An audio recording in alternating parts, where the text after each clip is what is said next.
Hi, and welcome to the Word of the Week. This week's word is tradition.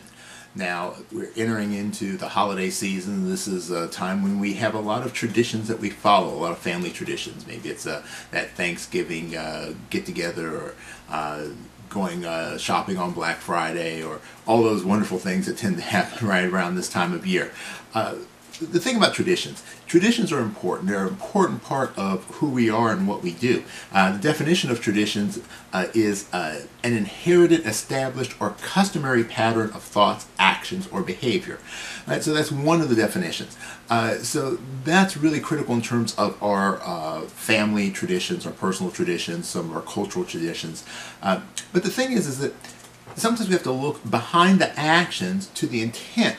You see, as a martial artist, martial arts are steeped in tradition. And now there's a big division between, in Chinese martial arts particularly, what is called traditional Chinese martial arts, which most people call Kung Fu, and modern or contemporary martial arts, often called Wushu. So the thing is that modern wushu was developed as a way of taking the traditional techniques and kind of putting them together in a way that more people can appreciate them, more people can learn them, and as a way of preserving the art, not as a way of doing away with what had already been established. Now, for myself, I study a traditional style of martial art as well as the contemporary styles. And my traditional style, what's really interesting about it is the more that I've studied it, the more that I found out that the reason for its development, like actually as I've learned every martial arts style is this way, is it's about innovation. It's about growth. It's about evolution. It's about adaptation. It's not about adhering to one specific way that everything is done. Now, what becomes interesting is that when you study a traditional art, often people will say, well, you can't change it. It has to be done this way. Why? Because this is the way it was done. This is the way it was created, so therefore you must do it.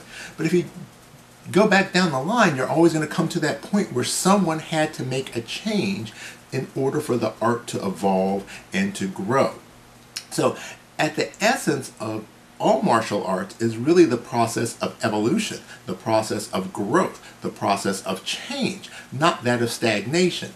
So for my own personal practice, this has been one of the most mind-opening things that have occurred in my martial arts practice and in my life practices, is that we have to look beyond just simply the actions that are taken. Right? So those become the traditions that most people adhere to, and they lose sight of what was the intent in the creation of these actions. You see, if the actions are no longer getting you to the point that supports the intent, the original intent, then you're not honoring the tradition. Right? You're just following the dogma. So sometimes it takes changing the actions in order to truly honor the tradition. So one of the other things that I love to do, music. And music, also like martial arts, there's a lot of tradition. There's a lot of traditionalists. There's a lot of people that say you must do this and you must do it this way. And then there's a lot of people who are innovators, or people who grow the art, who take it to the next level.